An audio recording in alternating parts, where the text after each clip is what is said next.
Bonjour Mathilde Panot. Bonjour. Au lendemain de la mort de 2 soldats français, les députés de votre groupe ont réclamé un débat sur l'engagement militaire de la France au Mali. Que souhaitez-vous faire apparaître dans ce débat ?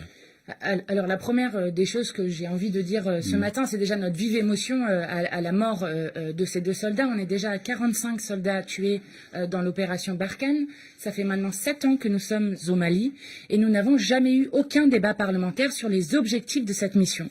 Et je crois qu'aujourd'hui, ni nos compatriotes, ni même les Maliens ne comprennent pourquoi est-ce que nous sommes au Mali et il faut maintenant avoir un débat parlementaire, c'est ce que nous demandons, pour pouvoir fixer les objectifs et surtout les conditions de sortie, parce que nous n'avons pas vocation à rester au Mali et qu'au Mali, comme ailleurs, la solution est politique et non militaire. Pour vous, donc, la France doit quitter le Mali sur le plan militaire ? L'armée française, je pense, n'a pas vocation à être une armée d'occupation du Mali. Donc oui, nous sommes allés au Mali, nous devons maintenant discuter et débattre des objectifs, des actions et des conditions de sortie de cette opération Barkhane, parce que nous n'avons pas vocation à rester éternellement. Et je crois qu'un débat parlementaire qui n'a jamais existé en 7 ans est plus que jamais nécessaire. Vous parlez de solution politique. Tout le monde appelle de ses voeux la solution politique au Mali. Mais pour l'instant, elle n'est pas là. Est-ce qu'en attendant qu'elle se présente, est-ce que la présence militaire française n'est pas nécessaire ? Eh bien, c'est justement ce que nous devons discuter au Parlement. Mais vous savez que ça sera la position majoritaire des autres partis. Eh bien, ayons le débat. Vous savez, nous, on va au Parlement en sachant toujours qu'on est minoritaire. Bien sûr. Et pourtant, le débat, il doit exister. Et il est important qu'il existe dans l'hémicycle. Vous savez, en ce moment, il y a une révolution citoyenne au Mali, que nous suivons d'ailleurs attentivement. Je crois que Mais vous parlez de révolution citoyenne, j'ai entendu votre collègue Adrien Quatennens aussi employer ce terme. C'est un coup d'État militaire qui a renversé le président. Alors, ça n'est pas exactement ce qu'on peut appeler une révolution citoyenne. Alors, nous le disons très clairement, quand on dit que la solution est politique et pas militaire, c'est y compris l'armée dans les casernes et le peuple décide. Mais il n'empêche que au Mali, si vous avez suivi attentivement la situation, il y a eu d'énormes manifestations et je crois que le peuple malien a envie de reprendre le contrôle sur sa vie et ses institutions. Et donc, nous devons réfléchir à comment nous pouvons être un appui au peuple malien, mais sans aucune ingérence et sans garder une armée française qui est là éternellement. Le terme révolution citoyenne est un peu étrange tout de même dans ce cas de figure, non ? Non, je ne crois pas. Je ne crois pas. Nous observons avec attention ce qui se passe à l'île Maurice, ce qui se passe en Biélorussie, ce qui se passe au Liban. Et je crois qu'un peu partout dans le monde, il y a des mouvements populaires extrêmement puissants qui veulent dire que c'est au peuple de décider et que la solution reste toujours et passe toujours par le peuple. Jean-Luc Mélenchon a expliqué ce week-end qu'il se sentait une vocation de candidat commun. Ça le démange probablement à l'approche donc de la présidentielle de 2022, dans 1 an et demi maintenant. Vocation de candidat commun, comment faut-il comprendre ce propos ?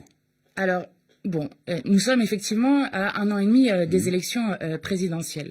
Jean-Luc Mélenchon a dit qu'il donnerait sa décision personnelle en octobre. Donc pour l'instant, il n'a pas annoncé qu'il était candidat et on verra quelle décision il prend en consultation avec la force populaire que nous sommes.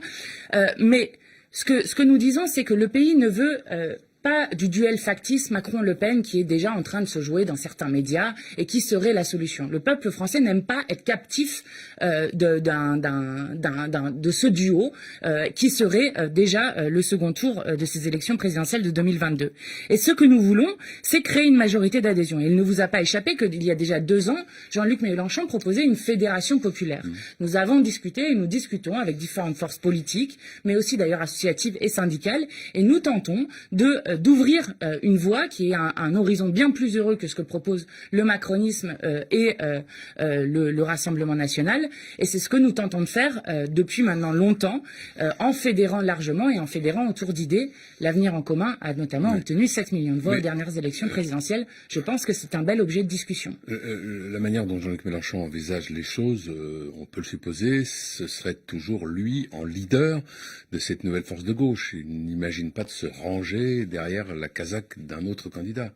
On ne sait pas, mais on ne sait pas. Ça Mais n'est en pas tout cas, moi, tellement je dans pense son que tempérament, comme d'ailleurs le dit Lionel Jospin. Vous savez qu'il dit que Jean-Luc Mélenchon est en proie à un conflit entre son intelligence et son tempérament. Et Jean-Luc lui a répondu: exactement comme tous les êtres humains et comme Monsieur Jospin lui-même. Mais moi, je crois que le tempérament de Jean-Luc Mélenchon, qui est extrêmement utile dans la période, c'est justement sa constance dans son militantisme politique, dans ses positions, et je crois que ça, c'est un atout pour un homme politique, et qu'aujourd'hui, Jean-Luc Mélenchon est extrêmement bien placé pour représenter notre famille politique au sens large. Ouais, le débat public s'enflamme depuis plusieurs jours sur les questions de sécurité, sur les questions de violence, voire d'ultra-violence. Le ministre de l'Intérieur a redit ce week-end qu'il y avait bien pour lui un ensauvagement d'une partie de la société. Quel est le regard de la France insoumise sur ce sujet ? Alors nous constatons avec un certain effroi le manque de raison dans ce débat. C'est-à-dire qu'il y a une surenchère sécuritaire à laquelle participe d'ailleurs le ministre Darmanin en utilisant des mots d'extrême droite. Et que tempère Dupond-Moretti, le garde des Sceaux ? Oui, sur cette question-là, oui, mais qui ne prend pas au sérieux, en fait, cette question-là. Nous la prenons au sérieux. Et si on prend au sérieux la question de l'insécurité, alors il faut proposer des choses et non pas gesticuler de partout. Vous savez, ceux qui parlent le plus fort sur cette question-là, qui martèlent des choses de manière martiale, n'apportent aucune solution concrète aux Français. On se rappelle de M. Sarkozy, dont se veut l'héritage aujourd'hui M. Darmanin. M. Sarkozy qui gesticulait de partout, mais qui a supprimé 12 000 postes de gendarmes et de policiers. Nous disons, sur l'insécurité, le problème, c'est que la police est utilisée non pas pour lutter contre les mafias, lutter contre les réseaux, mais pour aller poursuivre et réprimer les militants écolos, les manifestations. Donc c'est un problème d'utilisation de la police, et nous voulons réformer en profondeur la police, et c'est ça qui permettra de prendre au sérieux cette question de l'insécurité. Merci Mathilde Panot, bonne journée. Merci.